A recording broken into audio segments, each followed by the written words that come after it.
बिस्मिल्लाहिर्रहमानिर्रहीम अस्सलाम वालेकुम रहमतुल्लाहि व बरकातुहू। प्यारे नाज़रीन, कैसे हैं आप सब लोग। उम्मीद करता हूँ कि अल्लाह पाक की रहमतों के ज़रिए साया खैर वाफ़ियत से होंगे। दोस्तों, सोबत या पेंडा ये ऐसी डिश है जो डेरा इस्माइल ख़ान के इलाकों में पाई जाती है। ये डिश नहीं है बल्कि ये सकाफ़त है उस जगह की। ये जो सराइकी बेल्ट है ना, डेरा इस्माइल ख़ान, डेरा गाज़ी ख़ान और उसके साथ तौसा शरीफ और कोटद्दू तक, ये जो सराइकी बेल्ट है यहाँ पे ये अक्सर लोग बनाते हैं और सदियों से बनाते हैं। अब पाकिस्तान में अक्सर रेस्टोरेंट में आप देखते हैं बारबेक्यू करके उसको बना दिया जाता है। कैसे बनाते हैं मैं आपको तरीक़ाकार बता देता हूँ। सोबत हमेशा देसी मुर्गी से बनाई जाती है। आप ऑयल डाल लें या घी डाल लें, हांडी में डालें, हांडी में पकाएं, बहुत ज़बरदस्त किस्म की ये सोबत बनेगी। तो आपने 1 कप ऑयल डालना है और उसमें आपने 2 प्याज जो है ये डाल देने हैं। अब प्याज आपने ब्राउन करने हैं। इसमें मिसाले कौन कौन से जाएंगे, किस किस वक्त जाएंगे, मेरे साथ आप रहेंगे इंशाल्लाह। आपको ये वाला बहुत ही आसान सा तरीका बताऊंगा और बहुत ज़बरदस्त किस्म की सोबत हम बना लेंगे। प्याज जब थोड़े से ब्राउन हो जाएं तब आपने इसमें लहसुन अदरक का पेस्ट डाल देना है। ये तकरीबन 2 चम्मच होगा। अच्छा, मैं आपको सोबत जो बनाने का तरीका बता रहा हूँ। ये मेरे पास चिकन है तकरीबन 700 ग्राम और इसमें पानी का ज़्यादा इस्तेमाल होता है। ये देखिए प्याज ब्राउन हो गए हैं, इनको अच्छी तरह से हमने पका लिया है। अब हम इसमें मिसाले डालते हैं। सबसे पहले काली मिर्च है, ये आधा चम्मच है, ये मैंने डाल दी। इसके साथ यहाँ पे मैं ले लेता हूँ धनिया। धनिया जो है इसको दरदरा सा करके आपने डालना है। 1 चम्मच धनिया और आधा चम्मच नमक। आप नमक जो है हस्बे ज़ायक़ा डालिएगा। हल्दी आधा चम्मच और लाल मिर्च पाउडर जो है ये भी आधा चम्मच। मिक्स मसाला जो है ये 1 चम्मच। इन मिसालों को डाल के अच्छी तरह से मिक्स कर लें और कश्मीरी लाल मिर्च जो है ये भी आपने आधा चम्मच डाल देनी है।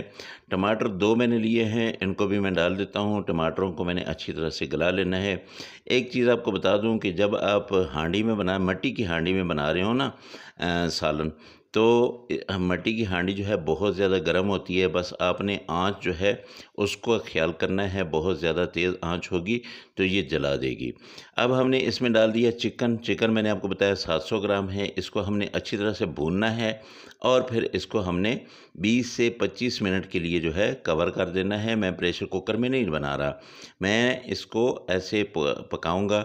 ये मैं हमारा जो चिकन है तकरीबन 10 मिनट इसको मैं भूनूंगा। देसी चिकन को हमेशा काफ़ी ज़्यादा देर तक जो है भुना जाता है। उसके बाद इसको 20 से 25 मिनट कम अज़ कम, और बाज़ इलाकों में तो आधे घंटे से भी ज़्यादा जो है इसको टाइम लगाया जाता है, तब जाके ये गलता है। चिकन हमारा भुन चुका है। अब हम इसमें डालेंगे पानी, और पानी हमने डालना है खुला। तकरीबन ये 1 जग के करीब मैंने इसमें पानी डाल दिया है। देख लें कि पानी जो है बिल्कुल हांडी को मैंने फुल कर दिया है। अब इसको मैं पकाने के लिए छोड़ दूंगा। 15 से 20 मिनट के बाद जो है मैं इसको खोलूंगा और इसको देखूंगा कि ये कैसी है। अगर इसकी ज़रूरत हुई तो फिर मैं और थोड़ा सा इसको कवर कर दूंगा। ये देखिए माशाल्लाह हमारा जो है ये चिकन तकरीबन रेडी हो चुका है, गल चुका है और अच्छी तरह से ये पक चुका है। लेकिन इसमें थोड़ा सा अभी कसर बाकी है। इसको मैं थोड़ा और कवर करता हूँ और उसके बाद फिर तकरीबन 5 मिनट के बाद मैं इसको खोलूँगा। तो ये देखिए माशाल्लाह अल्हम्दुलिल्लाह हमारा चिकन तकरीबन रेडी हो चुका है। अब मैंने क्या करना है, इसमें मैंने डाल देनी है मेथी। कसूरी मेथी आपने ज़रूर डालनी है क्योंकि बहुत प्यारी खुशबू आती है। मैं आपको बताऊं कि ये पुराने वक्तों की डिश है और एक किस्म की ये सकाफ़त है हमारे पख्तूनख्वा भाइयों की, हमारे डेरा इस्माइल ख़ान के लोगों की ये एक सकाफ़त है। अब इसमें धनिया डाल दें आप सब्ज़, और उसके बाद आपने क्या करना है, अगला काम मैं आपको बता देता हूँ। अच्छा, मैं आपको बताऊँ कि इसमें रोटी जो इस्तेमाल होती है ना उसको मानी कहा जाता है, लेकिन वो मैं नहीं बना रहा, मैं आपको बस बनी हुई दिखा रहा हूँ। अगर आप लोग बनाना चाहेंगे, बनाने का कहेंगे तो इंशाल्लाह बहुत जल्द वो भी मैं आपको बनाना सिखा दूँगा। तो ये देखिए ये ऐसे छोटे छोटे पीस आपने करके रख देना है। उसके बाद आपने इसमें और काफ़ी ज़्यादा सारा जो है वो इसका शोरबा डाल देना है। इसका जो सूप है वो आपने डाल देना है। इसको अच्छी तरह से भगो देना है। उसके बाद आपने इसके ऊपर सलाद भी रख देना है और चिकन पीस जो है वो भी रख दें। ये आपके लिए सोबत की एक डिश जो है, एक रेसिपी जो है बिल्कुल रेडी है।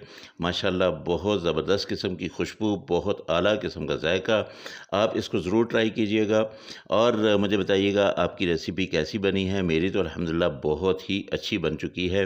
अल्लाह पाक की रहमतें, अल्लाह की बरकतें आप सब लोगों के घरों में बारिश की तरह बरसती रहें। मेरे वो दोस्त जो परेशान हाल हैं, अल्लाह पाक उनकी परेशानियों को दूर करे। जो बीमार हैं, अल्लाह पाक उनको शिफाए कामिला आजिला अता फ़रमाए। और जो मेरे दोस्त बेरोज़गार हैं, अल्लाह उनको अच्छा बेहतर रोज़गार दे। इंशाअल्लाह अगली रेसिपी में फिर मुलाकात होगी। अल्लाह हाफ़िज़। अस्सलामु अलैकुम व रहमतुल्लाहि व बरकातुहू।